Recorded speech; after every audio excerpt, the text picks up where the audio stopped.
Hey guys, Rockingtheblade here once again. What's up, everybody? Had a busy work week this week, so that's why I haven't done a video in a while. I deeply am sorry about that. But hey, what's up, guys? So I'm doing a video today. I believe I talked about. Now I'm gonna make this into a series. If not, I'm gonna explain again, just to be sure that I'm doing a video series called RTB Opinions, where I do like little opinion pieces on certain topics. And explain why I feel they are the way they are. So today's one is why The Outer Worlds is an amazing game, as you see on the title, or a great game. But why is it like that? Well, Obsidian, the developers who made this game, when given the proper time to make a video game, they can do some truly great things. If you're wondering, Rockingtheblade, what are you talking about? Let me learn a little bit of their history. So, we all know about the excellent Fallout 3 and Knights of the Old Republic. They're like amongst the classic in their genres. You know, Fallout 3 was controversial though, because it was like from this top down like RPG perspective to a first person shooter. People were yelling blasphemy. How can they do this? But they made something really amazing with it. Granted, it was buggy. Yes, it crashed a lot, even on my version. But when it worked, when everything was clicking, it transported you to a whole new world to explore and just get lost in, and it was amazing. I mean, I lost my soul to Fallout 3. It was amazing. I believe it won Game of the Year. It came out of nowhere, and it just shocked the core. It shocked everybody, and it was a true game changer. Especially considering the fact that the first two games are radically different than what the third one was, and despite going in a different direction, it succeeded in the most amazing way possible.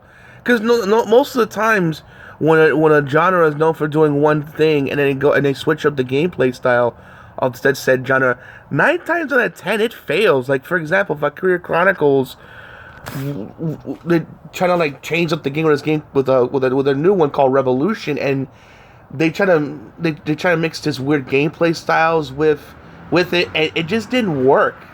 It came off as awkward and weird, and it didn't. They didn't go back to what made the Valkyria Chronicles series so excellent, the way it was. The new Revolution just was trying to be like Valkyria Chronicles, but a mix of Dynasty Warriors as well, and it just didn't mesh well. Like, it was a good idea on paper, but the execution was.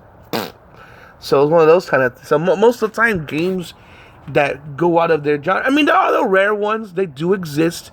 For example, I heard the Halo War games are pretty underrated and pretty good. They're not no StarCraft killer, but if you want like your StarCraft itch story wise, and you want to do something different, but with the Halo universe, it's for you.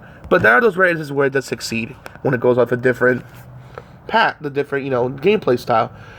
So it was a mega hit, and also we all know about Star Wars: Knights of the Old Republic. I remember when the Star Wars Battlefront came out. Everyone was gushing over it. I was just kind of like, this lacks a lot of things. There's no story mode. It's only focusing on the old movie, like on the old trilogy, not the new trilogy at all. They didn't really take advantage of Force Awakens. I mean, somewhat from releasing it around the same time, I believe, but they had no Force Awakens characters at the time. So it's like, you know what I mean? And of course, that really turned me off the story mode. So it was like, and it was like $60. Like, why am I paying $60 for like that? Has no a campaign? I'm basically paying for less. You know what I'm saying? You know what I mean? The reason why Titanfall, in my opinion, got away with it, because there was no lore. There was nothing to build upon off of. So it's like, it was weird, but I was willing to give it a chance because, it had no established lore behind it. But it was like, they were doing like a Star Trek game, for example, which I wouldn't mind Respawn Entertainment doing. If it's only multiplayer, I mean, unless the multiplayer is really good, I don't really see myself getting it. Anyway, Knights of the Republic. Classic. I mean, I played it. It was amazing. It was like wow, like just wow. It was amazing, and I loved it. I loved it. I beat that game. I love Knights of the Republic. I see why people. I got on a Steam sale. Both games on the Steam sale. They're like $1 each, and it was well worth. Oh my god, it was excellent, excellent. Like I see why people hold it in such high regard. Seriously, I would love a remake of that game because I'll play that like again, like in a heartbeat. That's how good it is.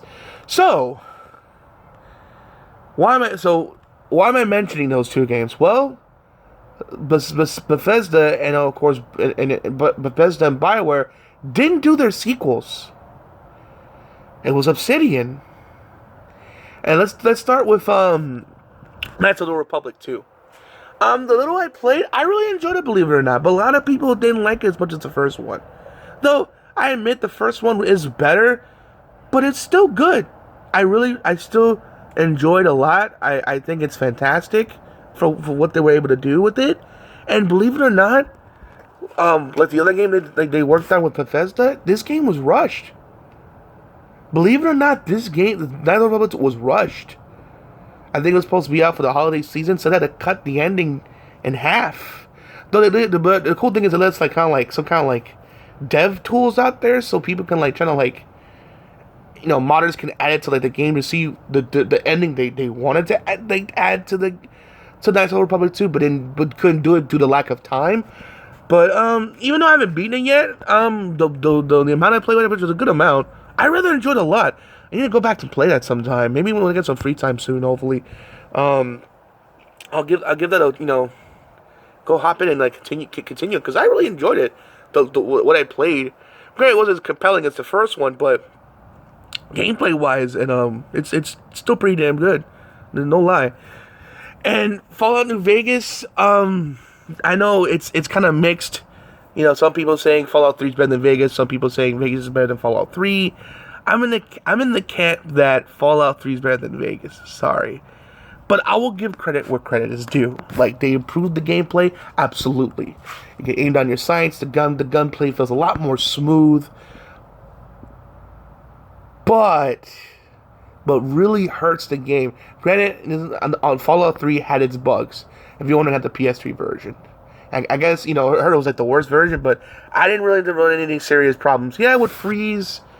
I think it froze like maybe one or two, three times during my session, and one time an enemy was like invisible, was still shooting at me. Yeah, it was invisible and he was shooting at me.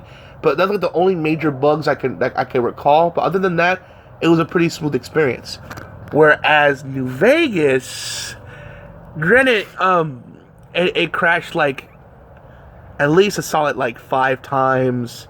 The bugs were galore, and if you're wondering, I played on the PC. I had my laptop. What was my laptop? My brother bought it off me, and I got a new one. But the laptop I had at the time, which was fairly decent, it could run it fine. But this is one of those things that, but still, the bugs were just galore. Had this one glitch where like I bought from this vendor because he had this cool armor and a gun that I wanted from him, a traveling vendor with like a cow, and like my character kept throwing off the clothes like a little kid that didn't want to get dressed. It was crazy. Like, he just kept doing it. Thankfully, I had to load back to save, and I think I lost like an hour or so, but thankfully, once I did that, it stopped. But still, it was just like, why is he doing this? This is fucking annoying. It was terrible. It was terrible. But like with Knights of the Republic 2, like with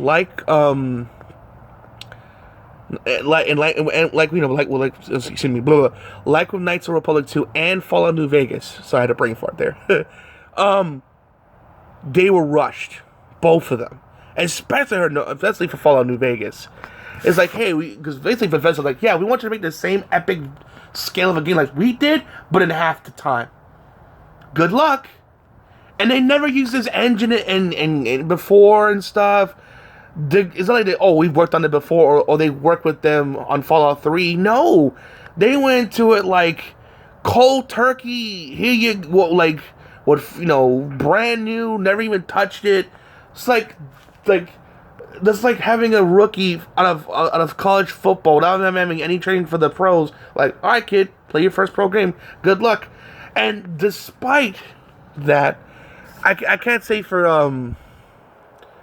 Knights of the Republic 2 how badly they were rushed, But I know it was to the point to where they had to cut the ending in half. But then they got most of what they wanted inside. But still, it was probably rushed a little bit. But I know they'll rush a little bit. But I know for sure with New Vegas, they were definitely rushed. But despite that, in my opinion, they came out with two damn good games, despite being rushed. Because 9 out of 10 times, when games are rushed and just shoved out the door, we get games like Battlefield 4 and Anthem. Because Battlefield 4 would crash so much to the point to where it will hard crash to the point where like you will lose not only your single player progress and have to start all over, but apparently all your multiplayer progress will be gone too. So let's say you worked all night to get to level 10 only to lose it because of a hard crash the following day when you played and have to start all over. That would infuriate anybody. You know what I mean? And of course with Anthem, it wasn't what it was supposed to be. It felt like a rushed just mess that clearly needed more time in the oven. Or of course, our old favorite, Fallout 76. We know how that disaster went. Yikes. But despite that, but despite them being rushed to make New Vegas and Knights of the Republic 2, it came out with good games. So when they were given Outer Worlds and they were told, yeah, take your time, take as much time as you need, they came out with something truly, and I mean truly great. Oh my god. And I hate to say this, but based on what I'm playing so far, I think I'm liking it more than Fallout 4 and Fallout 3. I mean, and I love those games. All those games in high regard. But at the rate it's going, I'm really liking where Outer Worlds is going. There's some weird texture pop-ins. There was a weird glitch where a guy died up in, like, he was like standing up, doing this weird position, is supposed to be dead. Weird texture pop-ins, like when I run into it fast to a whole new area, it'll have to load. But it hasn't crashed yet. I'm like, I think level 24, 25. I'm deep into the game. It hasn't crashed yet. There's some little bugs and glitches, very, very minor, but nothing like game breaking. You know what I mean? We had to like turn off, like the game just froze and I had to turn it back on or something, right? And I had to reset the game. Nothing like that. It's been just phenomenal. Oh my god! I've been playing. I got it on the X because I have the Xbox Game Pass, and I had to pay. It was in the Game Pass. I'm like, what? So I immediately got it, and I'm immersed with that game, guys, ladies and gentlemen. It is definitely worth the hype, and they weren't rushed. They had to put no microtransactions and loot boxes in that crap. They just didn't make no special editions or Ultra Edition or Ultimate Editions. They just made a video game. And you were given the proper time. And then when given the proper time, they came out with a great product. I'm like, even though I'm not done with it yet, but sign me up for Outer Worlds 2. I am ready for Outer Worlds 2. Or better yet, the next Fallout game, like Fallout 5, I want Obsidian to do it. Or they want to do like a Fallout New Vegas remastered, or do a Fallout New Vegas 2. I want that. Because if you give them the proper time, like you did with Outer Worlds, look what they produced. It is phenomenal. Because that's the thing with New Vegas. Like, that's what I feel like they're using with Outer Worlds. The main story is kind of blech, like with New Vegas. But the side quests, like in Outer Worlds, are phenomenal. And the gameplay is just at a whole new level. It's at a whole new level.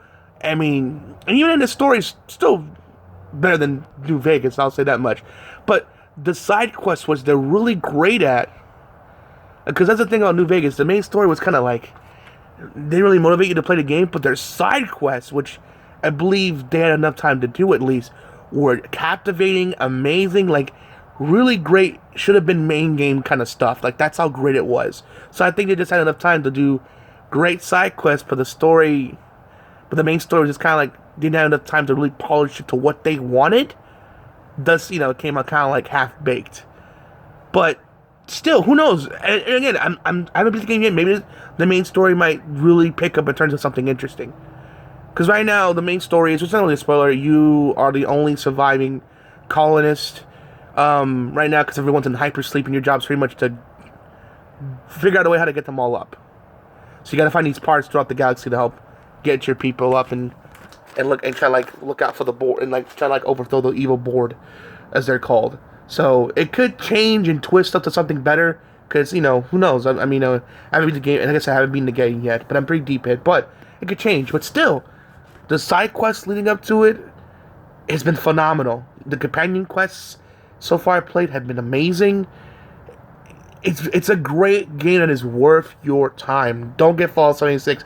Get Outer Worlds. So at the end of the day, the reason why, in RTB's opinion, why ultimately Obsidian made such a great game in Outer Worlds, they were given the proper time to make said game. When you look at the product at the end of the day, it is phenomenal.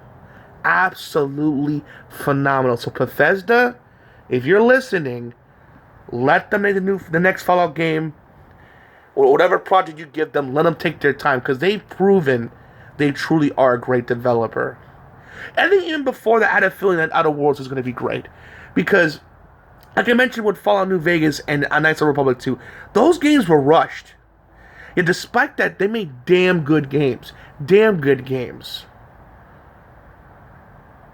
Yet games like Anthem and games like Anthem and Fallout 76 that were delayed or whatever to give them time to polish, and it still crashed and burned. Yet these guys who are not known for making these games are the second tier developers, as people would say, yet they come out with damn good games.